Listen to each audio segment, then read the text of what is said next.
Pada episode ke-11 ini kita masih melanjutkan membahas bagian ke-7, mempunyai hidup berkelimpahan dalam Yesus Kristus.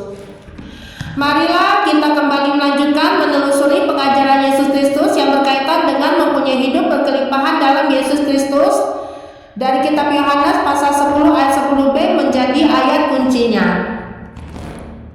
Dalam kitab Yohanes pasal 10 ayat 10b, aku datang supaya mereka mempunyai hidup dan mempunyainya dalam segala kelimpahan. Kita lanjutkan bahasanya. Ada 4 hal penting berdasarkan kitab Yohanes pasal 10 ayat 1 sampai 10 dengan judul perikop Gembala yang Baik. Pada episode ke-10 kita sudah membahas 2 bagian penting. Yang pertama, Yesus Kristus adalah satu-satunya pintu keselamatan kekal. Yang kedua, antara gembala yang baik dengan gembala upahan. Dan pada hari ini kita lanjutkan 2 bagian penting lainnya. Kita mulai bagian yang ketiga, kawanan domba milik Yesus Kristus Sang Gembala Agung. Persekutuan Allah Tritunggal yaitu Allah Bapa, Putra dan Roh Kudus adalah persekutuan yang intim, erat, harmonis dan kudus. Suatu teladan sempurna tiada bandingannya. Itulah sebabnya ketika Yesus Kristus berada dalam dunia, Ia dapat membangun persekutuan yang intim, erat dan harmonis kepada para pengikutnya sebagai kawanan domba gembalaannya, di mana Yesus Kristus digambarkan sebagai Sang Gembala Agung bagi semua kawanan domba miliknya. Betapa sangat bersyukur karena hanyalah Yesus Kristus yang dapat mempersatukan semua kawanan domba, baik dari orang-orang Yahudi dari bangsa Israel maupun orang-orang yang non-Yahudi dari bangsa-bangsa lainnya. Hanyalah melalui Yesus Kristus Sang Gembala Agung yang bisa membuat kita membangun hubungan harmonis dan dekat dengan Allah dan berjalan dalam terang kebenarannya. Ada 2 tipe kawanan domba milik Yesus Kristus Sang Gembala Agung yang akan dijabarkan sebagai berikut. Domba-domba yaitu orang-orang Yahudi milik Yesus Kristus Sang Gembala Agung. Yesus Kristus mengajarkan penggembala yang baik pasti mengenal domba-dombanya dan domba-dombanya mendengarkan suara gembalanya. Pada masa itu yang dimaksud satu gembala dengan satu kawanan domba adalah Yesus Kristus sebagai gembala yang baik dan sejati dengan orang-orang Yahudi dari bangsa Israel sebagai kawanan domba atau umat pilihan Allah yang pertama. Memang pemberitaan Injil Kristus ini dimulai dari orang-orang Yahudi terlebih dahulu. Orang-orang Yahudi yang menjadi kawanan domba milik Yesus Kristus memiliki juga kepedulian untuk memberitakan Injil kepada orang-orang non-Yahudi, yaitu dari bangsa-bangsa lainnya untuk dijangkau menjadi pengikut Yesus Kristus. Tentunya pemberitaan Injil membutuhkan proses panjang untuk bisa menjangkau bangsa-bangsa lain di seluruh dunia ini. Yesus Kristus dan para rasul telah memulai pemberitaan dari orang-orang Yahudi sebagai pengikutnya. Kemudian pemberitaan Injil berkembang menjangkau orang-orang non-Yahudi untuk menjadi pengikut Yesus Kristus. Dalam kitab Yohanes pasal 10 ayat 3 dan 4, untuk Dia penjaga membuka pintu dan domba-domba mendengarkan suaranya, dan Ia memanggil domba-dombanya masing-masing menurut namanya dan menuntunnya keluar. Jika semua dombanya telah dibawanya keluar, Ia berjalan di depan mereka dan domba-domba itu mengikuti Dia karena mereka mengenal suaranya.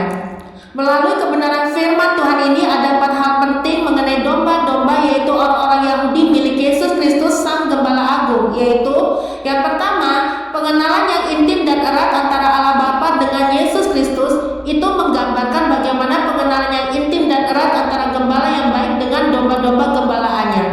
Yang kedua, domba-domba ini adalah mereka yang beriman penuh kepada Yesus Kristus dan mengenal serta menyelami kebenaran firman-Nya.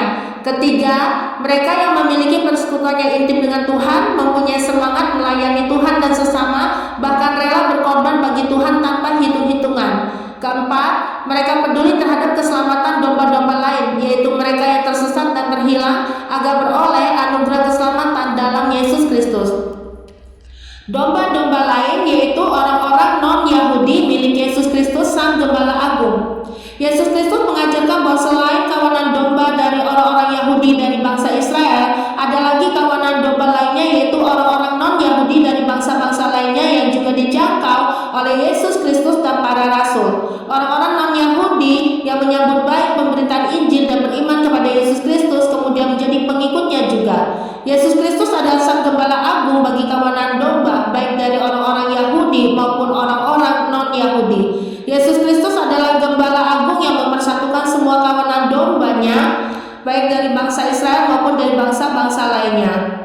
Yesus Kristus adalah gembala baik dan sejati, satu-satunya pintu keselamatan kekal bagi semua orang yang beriman kepadanya dari segala bangsa, suku, kaum, dan bahasa. Dalam kitab Yohanes pasal 10 ayat 16, ada lagi padaku domba-domba lain yang bukan dari kandang ini. Domba-domba itu harus kutuntun juga, dan mereka akan mendengarkan suaraku, dan mereka akan menjadi satu kawanan dengan satu gembala.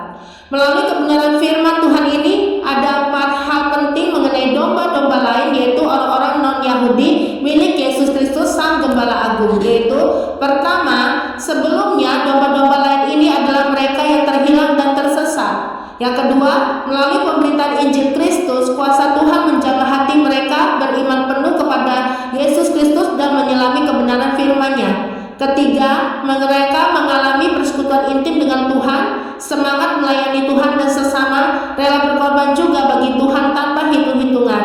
Keempat, mereka sadar untuk peduli terhadap keselamatan orang-orang lainnya, dan mereka menjadi satu kawanan domba dengan satu gembala yang baik. Yesus Kristus adalah Tuhan dan Juru Selamat umat manusia. Ia sungguh unik dan sungguh ajaib, sebab hidupnya dalam dunia dekat sekali dengan kehidupan sebagai gembala yang baik dan sejati, yang mengenal dan memperhatikan domba-dombanya. Ia sangat peduli terhadap semua orang yang beriman kepadanya dan mau menghargai serta mendengarkan pengajaran firman kebenaran. Begitu sempurnanya kasih ilahi Yesus Kristus sampai ia rela mengorbankan dirinya menjadi penebus dosa manusia. Yesus Kristus penuh kelemah lembutan dan kerendahan hati terhadap semua orang yang datang kepadanya, bagaikan seorang gembala yang baik yang siap menyambut kawanan domba-domba gembalaannya dan juga peduli menjangkau domba-domba lainnya. Keselamatan kekal yang kita telah terima melalui Yesus Kristus adalah pemberian dari Allah dan dalam pemeliharaan Allah, di mana keselamatan kita terjamin dan pasti. Yesus Kristus setia dalam menyertai dan menolong kehidupan kita, sehingga kita pun menempuh jalan pertobatan sejati yang membuahkan buah-buah Roh Kudus meneladani Yesus Kristus. Keempat, rahasia hidup berkelimpahan dalam Yesus Kristus. Sebelumnya, kita belajar mengenal secara pribadi bahwa Yesus Kristus adalah satu-satunya pintu keselamatan kekal.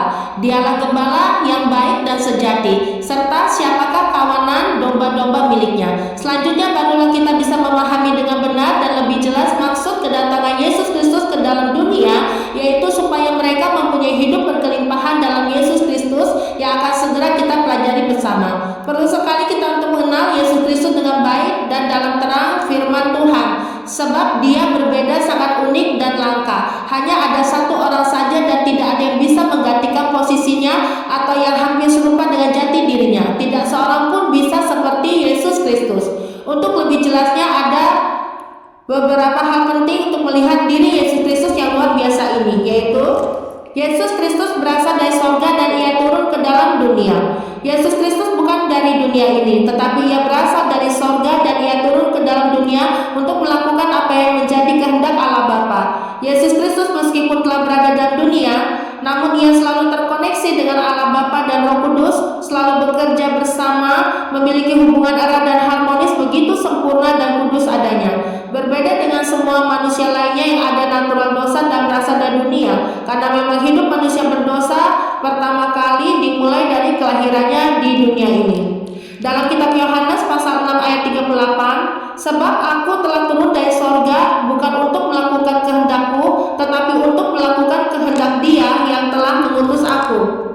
Yesus Kristus adalah penebus dosa manusia sehingga umat tebusannya bisa naik ke sorga. Masalah hidup manusia berdosa yaitu bagaimanakah caranya supaya manusia berdosa ini dapat dipulihkan hidupnya dan suatu hari kelak dapat naik ke sorga. Siapakah yang bisa mengangkat derajat hidup manusia dan menjadikannya mulia sehingga bisa layak masuk ke sorga? Itulah sebabnya mengapa Allah Bapa telah mengutus Yesus Kristus ke dalam dunia untuk menjadi penebus dosa umat manusia. Yesus Kristus adalah Allah yang sanggup menyelamatkan umat tebusannya dengan sempurna. Dialah Sang Alfa dan Omega yang akan membangkitkan semua umat tebusannya pada akhir zaman untuk menerima upah sorgawi. Sangat bersyukur bagi kita semua yang menjadi bagian keselamatan kekal dalam Yesus Kristus. Dalam kitab Yohanes pasal 6 ayat 39, dan inilah kehendak Dia yang telah mengutus aku, yaitu supaya dari semua yang telah diberikannya kepadaku jangan ada yang hilang, tetapi supaya ku bangkitkan pada akhir zaman. Yesus Kristus berkuasa memberikan nyawanya dan berkuasa mengambilnya kembali. Apakah Allah Maha Pencipta dapat diambil nyawanya oleh ciptaannya? Tentu jawabannya jelas, yaitu tidak dapat.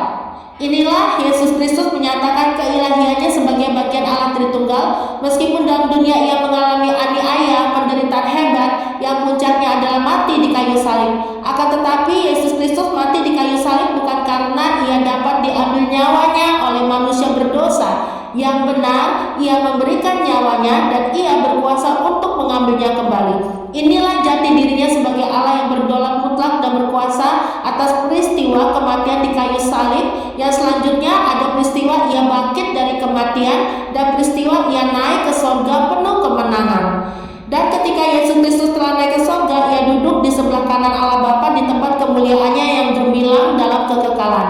Berbeda dengan manusia berdosa yang tidak punya kedaulatan sama sekali, di mana jelas hidup dan mati manusia ada di dalam kedaulatan mutlak Allah saja. Dalam kitab Yohanes pasal 10 ayat 17 dan 18, Bapa mengasihi aku oleh karena aku memberikan nyawaku untuk menerimanya kembali.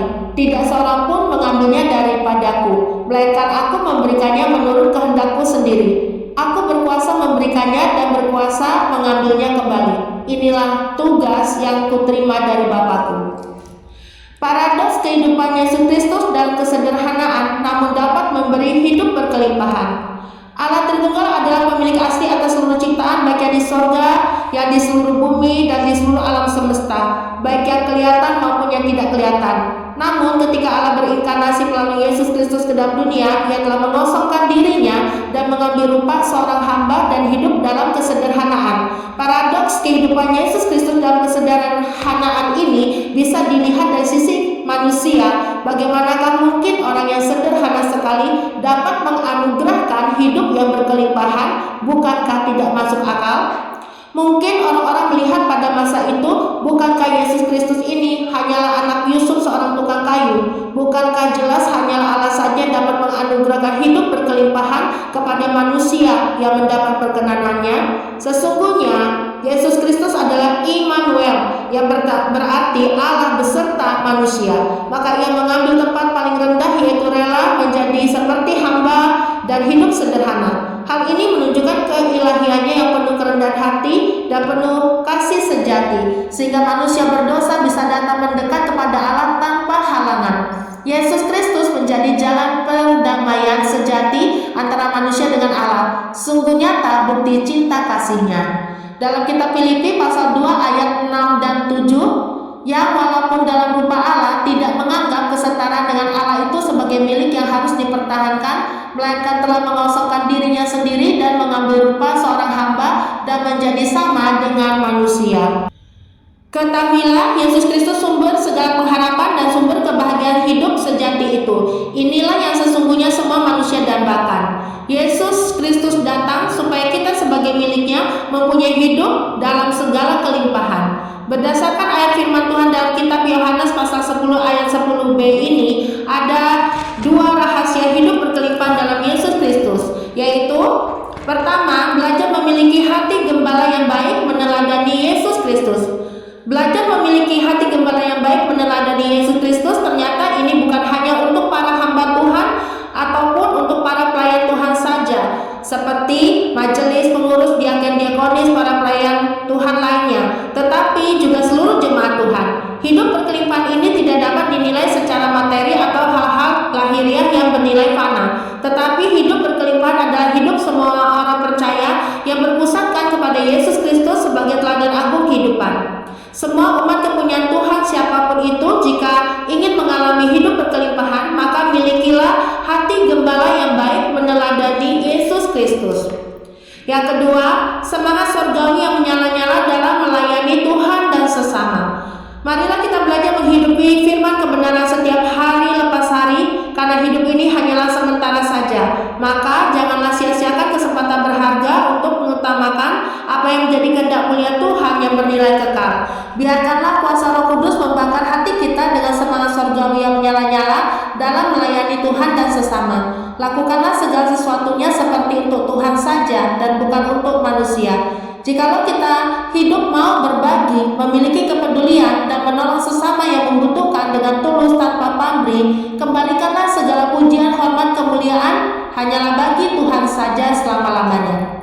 Sungguh luar biasa makna mendalam dari kebenaran firman Tuhan yang menyingkapkan kepada kita semua bagaimana mempunyai hidup berkelimpahan dalam Yesus Kristus. Yesus Kristus adalah Allah penganugerah hidup kekal, satu-satunya pintu keselamatan kekal dan tiada pintu-pintu lainnya. Marilah kita terus membuka hati dan pikiran kita lebar-lebar untuk menerima pengajaran kebenaran firman Tuhan, lalu menyimpannya dalam hati, merenungkannya, dan menjadi pelaku firman-Nya.